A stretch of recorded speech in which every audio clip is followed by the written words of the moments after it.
dhegeystayaal waxaad ku soo dhawaataan war wixii maanta naga soo gaadhay adduun weynaha ood ka dhegaysataan hooyiga Soomaalida Holland kala socotaan radio-ga mawjadaha FM-ta 99.4 iyo 106.8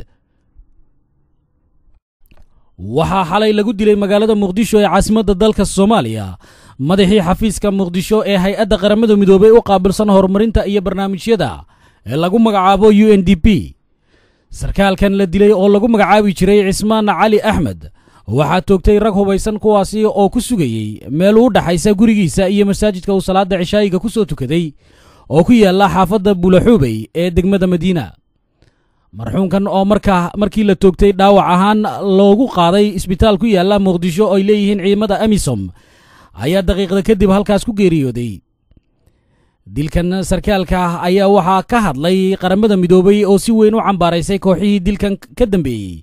iyadoo saaka iyana ay cambaareeyeen hay'adaha u dooda xuquuqda aadamaha ee fadhigoodu yahay magaalada Muqdisho dilka marxuunkan Cismaan Cali Axmed ayaa wuxuu ku soo beegmay iyadoo toddobaadkii hore gudihiisa lagu dilay magaalada Muqdisho nin ganacsato ah oo lagu magacaabi jiray Cabdikariim Sheekh Ibraahim kaasi oo gacanta ku hayn jiray in ka badan 1,000 carruur ah oo agoona oo qaarkood ay sanadahan bilaabayeen waxbarasho heer jaamacadeed ah horeyna waxaa deegaanka ceelasha biyaha ee duleedka magaalada Muqdisho loogu afduubay sarkaal isna u shaqaynayay hay'adda qaramada midoobay u qaabilsan qaxootiga ee marka magaceega la soo gaabiyo loo yaqaano UNHCR kaasi oo lagu magacaabi jiray Xasan Cali Maxamed oo isagu weli gacanta ugu jira kooxihii afduubay qaar ka mid ah odayaasha dhaqanka beelaha deegaanka Muqdisho ayaa cambaariyay howlgallada ay maamulka gobolka Banaadir ku burburinayaan dhismayaal ku yaala degmada Cabdicaziz ee gobolka Banaadir afhayeenka beelahaas Axmed Diiriye Cali ayaa ugu baaqay maamulka gobolka Banaadir in ay joojiyaan burburinta ay ku hayaan guryaha dadka rayidka ah isla markaana ay fara kala baxaan dhismayowgaas oo maamulka gobolka Banaadir uu ku sheegay in ay yihiin kuwa sharci darro ah Axmed Diiriye ayaa intaa ku daray in falalkaas ay cambaareynayaan isla markaana aanay habboonayn in dad rayid ah guryahooda laga barakiciyo waxaanu arrintaas ku tilmaamay in ay qayb ka tahay barakicin lagu hayo dadka shicibka ah ee uu sheegay in horey loo barakiciyey guryahooda isla markaana dadkani ay halkaasi degan yihiin in ka badan 40 sano qaarkood ay sheegeenba in ay intaa in ka badan degan yihiin ciidamo fara badan oo ay horkacayaan mas'uuliyiinta ka tirsan maamulka gobolka Banaadir ayaa bilaabay in ay cagta mariyaan guryo ku yaala degmada Cabdicaziz dadweynaha meesha degan ayaa dhankoodana sheegay in xaafadahoogu ay yihiin qaar sharciyeysan oo weligood ay deganaayeen mana jiro ilaa iyo haadan cid soo kala dhex gashay maamulka gobolka Banaadir iyo dadkaas oo sheegay in ay dulman yihiin dhanka dawladda iyo dhan kaleba guddi u xil saaran isku dubiridka arrimaha carabta ayaa shirweyne uga furmay magaalada Qaahira ee waddanka Masar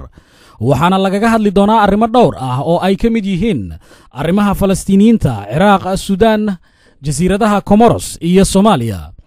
guddigan oo dhismaha xarunta jaamacadda carabta ee magaalada Qaahira uu uga furmay shirweyne hordhaca oo ay kaga hadlayaan arrimo fara badan oo ay ka mid yihiin xaaladda Soomaaliya ayaa lagu faaqidi doonaa sidii jaamacadda carabtu ay gacan uga geysan lahayd xalinta dhibaatooyinka haysta Soomaalida guddigan oo uu shirgudoomiye ka yahay xogayaha guud ee jaamacadda carabta Amir Musa ayaa arrimaha ugu waaweyn ee lagaga hadli doona ay ka mid yihiin xalinta dalal badan oo ka tirsan jaamacadda carabta oo ay dhibaatooyin haystaan waqtigan aynu joogno dhan kale Soomaaliya guddiga ayaa sheegay in ay diiradda saari doonaan sidii wadamada carabtu ay gacan uga geysan lahaayeen soo afjaridda mashaakilka ka taagan dalka guddiga jaamacadda carabta ayaa intaa ku daray in lagu xalliyo wada hadallo oo keliya arrimaha Soomaalida gaar ahaan meelmarinta heshiiskii 9kii bishii ina soo dhaafay lagu gaadhay magaalada Djibouti kaasoo dhex maray dawladda ku meel gaarka Soomaaliya iyo isbaahaysiga dib u xoreynta dalka ee fadhigoodu yahay magaalada Asmara ee waddanka Eritrea guddigan waxa uu tilmaamay in ay si ambaqaadi doonaan sidii loo dhammaystiri lahaa ajandayaasha heshiiska iyo weliba sidii ay gacan uga geysan lahaayeen in ay Soomaaliya mar kale cagaheeda isku taagto isla markaana laga gudbo isqabqabsiga haatan ka taagan waddanka halkaad warka kala socotaana dhageystayaal waa hoygii Soomaalida Holland warkeygina maanta intaas ayuu noogu eegyahay